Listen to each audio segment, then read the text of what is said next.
فرقان نے بے اختیار چونک کر سلار کو دیکھا۔ کیا مطلب؟ سلار حیرانی سے مسکرایا۔ کیا مطلب کا کیا مطلب؟ میں پی آئی ٹی کرنا چاہتا ہوں۔ یوں اچانک؟ اچانک تو نہیں، پی آئی ٹی کرنی تو تھی مجھے، بہتر ہے ابھی کر لوں، سلار اطمینان سے بتا رہا تھا۔ وہ دونوں فرقان کے گاؤں سے واپس آ رہے تھے۔ فرقان ڈرائیو کر رہا تھا جب سلار نے اسے اپنی پی آئی ٹی کے ارادے کے بارے میں بتایا۔ میں نے بینک کو بتا دیا ہے، میں نے ریزائن کرنے کا سوچا ہے، لیکن وہ مجھے چھٹی دینا چاہ رہے ہیں۔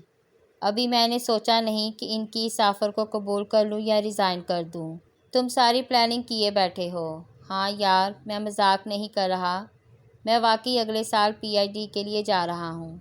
چند ماہ پہلے تک تو تمہارا ایسا کوئی ارادہ نہیں تھا۔ ارادے کا کیا ہے، وہ تو ایک دن میں بن جاتا ہے۔ سلار نے کندھے جھٹکتے ہوئے کھڑکی کے شیشے سے باہر نظر آنے والے کھیتوں کو دیکھتے ہوئے کہا، میں ویسے بھی بینکنگ سے متعلق ایک کتاب لکھنا چاہتا ہوں، لیکن یہاں میں پچھلے کچھ سالوں میں اتنا مصروف رہا ہوں کہ اس پر کام نہیں کر سکا۔ میں چاہتا ہوں پی ایچ ڈی کے دوران میں یہ کتاب لکھ کر شائع بھی کرا لوں۔ میرے پاس کچھ فرصت ہوگی تو میں یہ کام آسانی سے کر لوں گا۔ فرقان کچھ دیر خاموشی سے گاڑی ڈرائیو کرتا رہا، پھر اس نے کہا، اور اسکول، اس کا کیا ہوگا؟ اس کا کچھ نہیں ہوگا، یہ ایسے ہی چلتا رہے گا۔ اس کا انفراسٹرکچر بھی بہتر ہوتا جائے گا۔ بورڈ آف گورنرز ہیں، وہ لوگ آتے جاتے رہیں گے۔ تم ہو، میں نے پاپا سے بھی بات کی ہے، وہ بھی آیا کریں گے یہاں پر۔ میرے نہ ہونے سے کچھ خاص فرق نہیں پڑے گا۔ یہ اسکول بہت پہلے سلار سکندر کی تھمائی ہوئی لاٹھیاں چھوڑ چکا ہے، آئندہ بھی اسے ان کی ضرورت نہیں پڑے گی، مگر میں مکمل طور پر اسے قطع تعلق نہیں کر رہا ہوں۔ میں اس کو دیکھتا رہوں گا، کبھی میری مدد کی ضرورت پڑی تو آ جایا کروں گا، پہلے بھی تو ایسا ہی کیا کرتا تھا۔ وہ اب تھرمس میں سے چائے کپ میں ڈال رہا تھا۔ پی ایچ ڈی کے بعد کیا کرو گے؟ فرقان نے سنجیدگی سے پوچھا۔ واپس آؤں گا، پہلے کی طرح یہیں پر کام کروں گا، ہمیشہ کے لیے نہیں جا رہا ہوں۔ سلار نے مسکراتے ہوئے اس کے کندھے کو تھپکا۔ کیا چند سال بعد نہیں جا سکتے تم؟ نہیں، جو کام آج ہونا چاہیے اسے آج ہی ہونا چاہیے۔ میرا موڈ ہے پڑھنے کا، چند سال بعد شاید ہوش نہ رہے۔ سلار نے چائے کے گھونٹ لیتے ہوئے کہا۔ وہ اب بائیں ہاتھ سے ریڈیو کو ٹیون کرنے میں مصروف تھا۔ روٹری کلب والے اگلے ویکنڈ پر ایک فنکشن کر رہے ہیں، میرے پاس انویٹیشن آیا ہے، چلو گے؟ اس نے ریڈیو کو ٹیون کرتے ہوئے فرقان سے پوچھا۔ کیوں نہیں چلوں گا، ان کے پروگرام دلچسپ ہوتے ہیں، فرقان نے جواباً کہا۔ گفتگو کا موضوع بدل چکا تھا۔ اس دن اتوار تھا۔ سلار صبح دیر سے اٹھا۔ اخبار لے کر سرخیوں پر نظر دوڑاتے ہوئے وہ کچن میں ناشتہ تیار کرنے لگا۔ اس نے صرف منہ ہاتھ دھویا تھا، شیو نہیں کی۔ نائٹ ڈریس کے اوپر ہی اس نے ایک ڈھیلا ڈھالا سویٹر پہن لیا۔ اس نے کیتلی میں چائے کا پانی ابھی رکھا ہی تھا جب ڈور بیل کی آواز سنائی دی۔ وہ اخبار ہاتھ میں پکڑے کچن سے باہر آ گیا۔ دروازہ کھولنے پر اسے حیرت کا ایک جھٹکا لگا جب اس نے سعیدہ اماں کو وہاں کھڑا پایا۔ سلار نے دروازہ کھول دیا۔ السلام علیکم، کیسی ہیں آپ؟ اللہ کا شکر ہے، میں بالکل ٹھیک ہوں، تم کیسے ہو؟ انہوں نے بڑی گرم جوشی کے ساتھ اس کے سر پر اپنے دونوں ہاتھ پھیرے۔ میں بھی ٹھیک ہوں، آپ اندر آئیں، اس نے مسکراتے ہوئے کہا۔ ٹھیک لگ تو نہیں رہے ہو، کمزور ہو رہے ہو، چہرہ بھی کالا ہو رہا ہے۔ انہوں نے اپنی اینک کے شیشوں کے پیچھے سے اس کے چہرے پر غور کیا۔ رنگ کالا نہیں ہوا، میں نے شیو نہیں کی ہے۔ سلار نے بے اختیار اپنی مسکراہٹ روکی۔ وہ ان کے ساتھ چلتا ہوا اندر آ گیا۔ لو بلا، شیو کیوں نہیں کی؟ اچھا، داڑھی رکھنا چاہتے ہو، بہت اچھی بات ہے، نیکی کا کام ہے، بہت اچھا کر رہے ہو۔ وہ صوفے پر بیٹھتے ہوئے بولی۔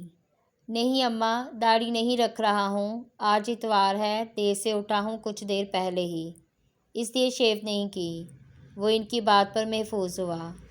دیر سے کیوں اٹھے؟ بیٹا دیر سے نہ اٹھا کرو، صبح جلدی اٹھ کر فجر کی نماز پڑھا کرو، چہرے پر رونق آتی ہے، اسی لیے تو تمہارا چہرہ مرجھایا ہوا ہے۔ صبح نماز پڑھ کر بندہ قرآن پڑھے، پھر سیر کو چلا جائے، صحت بھی ٹھیک رہتی ہے اور اللہ بھی خوش ہوتا ہے۔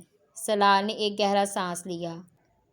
میں نماز پڑھ کر سویا تھا، صرف اتوار والے دن ہی دیر تک سوتا ہوں، ورنہ روز صبح وہی کرتا ہوں جو آپ کہہ رہی ہیں۔ وہ اس کی وضاحت پر بے حد خوش نظر آنے لگے۔ بہت اچھی بات ہے، اسی لیے تو تمہارا چہرہ چمک رہا ہے، رونق نظر آ رہی ہے۔ انہوں نے اپنے بیان میں ایک بار پھر تبدیلی کی۔ آپ کیا لیں گی؟ وہ اپنے چہرے پر کوئی تبصرہ نہیں سننا چاہتا تھا، اس لیے موضوع بدلا۔ ناشتہ کریں گی؟ نہیں، میں ناشتہ کر کے آئی ہوں۔ صبح 6-7 بجے میں ناشتہ کر لیتی ہوں، 11-11:30 تو میں دوپہر کا کھانا بھی کھا لیتی ہوں۔ انہوں نے اپنے معمولات سے آگاہ کیا۔ تو پھر دوپہر کا کھانا کھا لیں، 10:30 تو ہو رہے ہیں۔ نہیں، ابھی تو مجھے بھوک ہی نہیں، تو میرے پاس آ کر بیٹھو۔ میں آتا ہوں ابھی۔ وہ ان کے انکار کے باوجود کچن میں آ گیا۔ پورے 6 ماہ سے تمہارا انتظار کر رہی ہوں، تم نے ایک بار بھی شکل نہیں دکھائی، حالانکہ وعدہ کیا تھا تم نے۔ اسے کچن میں ان کی آواز سنائی دی۔ میں بہت مصروف تھا اماں جی۔ اس نے اپنے لیے چائے تیار کرتے ہوئے کہا۔ تو ایسی بھی کیا مصروفیت؟ ارے بچے مصروف وہ ہوتے ہیں جن کے بیوی بچے ہوتے ہیں۔ نہ تم نے گھر بسایا، نہ تم گھر والوں کے ساتھ رہ رہی ہو، پھر بھی کہتے ہو مصروف تھا۔ وہ ٹوسٹر سے سلائس نکالتے ہوئے ان کی بات پر مسکرایا۔ اب یہی دیکھو، یہ تمہارے کرنے کے کام تو نہیں ہیں؟ وہ اسے چائے کی ٹرے لاتے ہوئے دیکھ کر خفگی سے بولی۔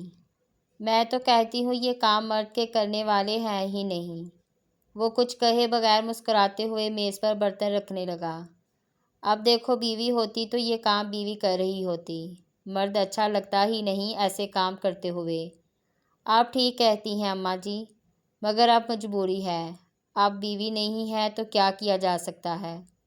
سلار نے چائے کا کپ ان کی طرف بڑھاتے ہوئے کہا۔ انہیں اس کی بات پر جھٹکا لگا۔ یہ کیا بات ہوئی؟ کیا کیا جا سکتا ہے؟ ارے بچے، دنیا لڑکیوں سے بڑی ہوئی ہے، تمہارے تو اپنے ماں باپ بھی ہیں، ان سے کہو تمہارا رشتہ طے کریں، یا تم چاہو تو میں کوشش کروں۔ سلار کو یکدم صورتحال کی سنگینی کا احساس ہونے لگا۔ نہیں نہیں اماں جی، آپ چائے پئیں، میں بہت خوش ہوں اپنی زندگی سے۔ جہاں تک گھر کے کاموں کا تعلق ہے تو وہ تو ہمارے پیغمبر صلی اللہ علیہ وآلہ وسلم بھی کر لیا کرتے تھے۔ لو، اب تم کہاں سے کہاں پہنچ گئے؟ میں تو تمہاری بات کر رہی ہوں۔ وہ کچھ گڑبڑا گئیں۔ آپ یہ بسکٹ لیں اور کیک بھی۔ سلار نے موضوع بدلنے کی کوشش کی۔ ارے ہاں، جس کام کے لیے میں آئی ہوں وہ تو بھول ہی گئی۔ انہیں اچانک یاد آیا۔ اپنے ہاتھ میں پکڑا بڑا سا بیگ انہوں نے کھول کر اندر کچھ تلاش کرنا شروع کر دیا۔ تمہاری بہن کی شادی طے ہو گئی ہے۔ سلار کو چائے پیتے ہوئے بے اختیار اچھو لگا۔ میری بہن کی؟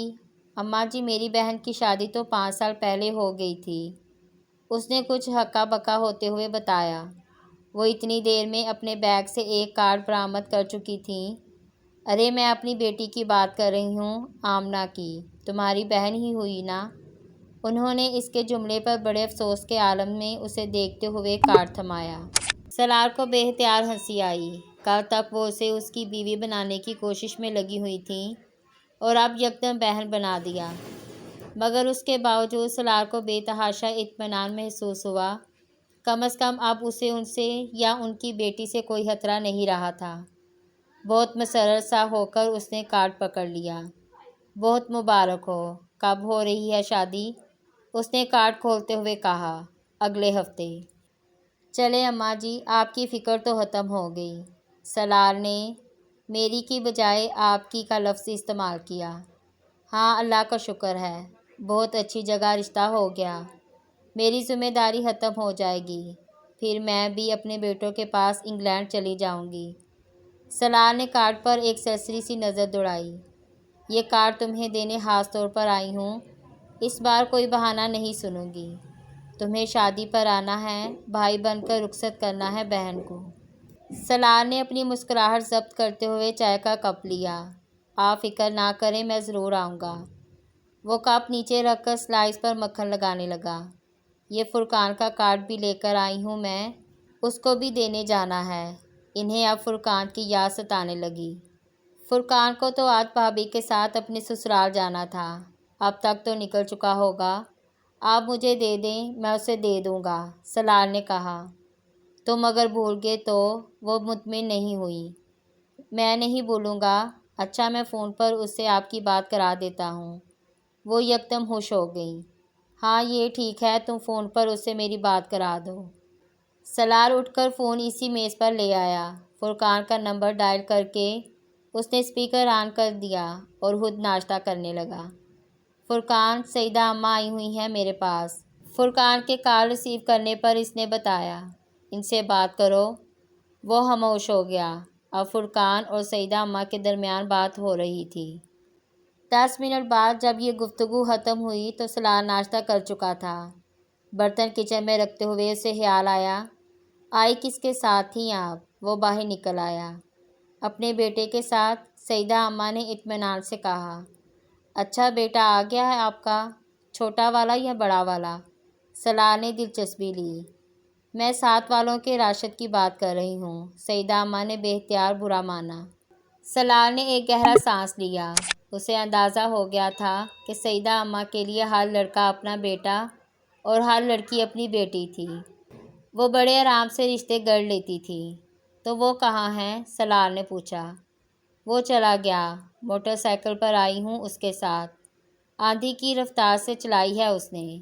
9 بجے بیٹھی ہوں، پورے 10:30 بجے ادھر پہنچا دیا اس نے۔ میری ایک نہیں سنی۔ اس نے سارا راستہ بار بار یہی کہتا رہا، آہستہ چلا رہا ہوں۔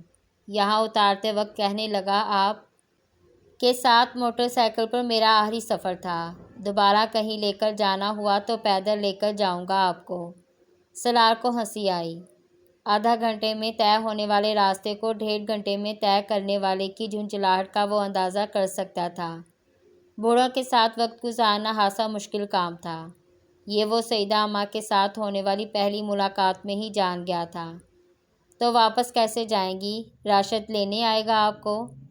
ہاں، اس نے کہا تو ہے کہ میچ ختم ہونے کے بعد آپ کو لے جاؤں گا۔ اب دیکھو کب آتا ہے۔ وہ اسے ایک بار پھر اپنی بیٹی اور اس کے ہونے والے سسرال کے بارے میں اطلاعات پہنچانے لگی۔ وہ مسکراتے ہوئے بڑی فرمانبرداری سے سنتا رہا۔ اس قسم کی معلومات میں اسے کیا دلچسپی ہو سکتی تھی؟ مگر سعیدہ اماں اب اس کے ساتھ بینکنگ کے بارے میں تو گفتگو نہیں کر سکتی تھیں۔ ان کی باتیں ردی برل اس کی سمجھ میں نہیں آ رہی تھیں، مگر وہ یوں ظاہر کر رہا تھا جیسے وہ ہر بات سمجھ رہا ہے۔ دوپہر کا کھانا اس نے ان کے ساتھ کھایا۔ اس نے ان کے سامنے فریزر سے کچھ نکال کر گرم کرنے کی کوشش نہیں کی۔ وہ ایک بار پھر شادی کے فوائد اور ضرورت پر لیکچر نہیں سننا چاہتا تھا۔ اس نے ایک ریسٹورنٹ فون کر کے لنچ کا آرڈر دیا۔ 1 گھنٹے کے بعد کھانا آ گیا۔ کھانے کے وقت تک راشد نہیں آیا تو سلار نے ان کی تشویش کو کم کرنے کے لیے کہا، میں گاڑی پر چھوڑ آتا ہوں آپ کو۔ وہ فوراً تیار ہو گئیں۔ ہاں یہ ٹھیک ہے، اس طرح تم میرا گھر بھی دیکھ لو گے۔ اماں جی میں آپ کا گھر جانتا ہوں۔ سلار نے کار کی چابی تلاش کرتے ہوئے انہیں یاد دلایا۔ آدھے گھنٹے کے بعد وہ اس گلی میں تھا جہاں سعیدہ اماں کا گھر تھا۔ وہ گاڑی سے اتر کر انہیں اندر گلی میں دروازے تک چھوڑ گیا۔ انہوں نے اسے اندر آنے کی دعوت دی، جسے اس نے شکریہ کے ساتھ رد کر دیا۔ آج نہیں، آج بہت کام ہے۔ وہ اپنی بات کہہ کر پچھتایا۔ بچے اسی لیے کہتی ہوں شادی کر لو۔ بیوی ہوگی تو خود سارے کام دیکھے گی۔ تم کہیں آ جا سکو گے؟ اب یہ کوئی زندگی ہے کہ چھٹی کے دن بھی گھر کے کام لے کر بیٹھے رہو؟ انہوں نے افسوس بھری نظروں سے اسے دیکھا۔ جی آپ ٹھیک کہہ رہی ہیں، اب میں جاؤں؟ اس نے کمال فرمانبرداری کا مظاہرہ کرتے ہوئے ان کی ہاں میں ہاں ملائی۔ ہاں ٹھیک ہے جاؤ، مگر یاد رکھنا شادی پر ضرور آنا۔ فرقان سے بھی ایک بار پھر کہہ دینا کہ وہ بھی آئے اور اس کو کارڈ ضرور پہنچا دینا۔ سلار نے ان کے دروازے پر لگی ہوئی ڈور بیل بجائی اور خدا حافظ کہتے ہوئے پلٹا۔ اپنے پیچھے اس نے دروازہ کھلنے کی آواز سنی۔ سعیدہ اماں اب اپنی بیٹی سے کچھ کہہ رہی تھیں۔ پھر کیا پروگرام ہے، چلو گے؟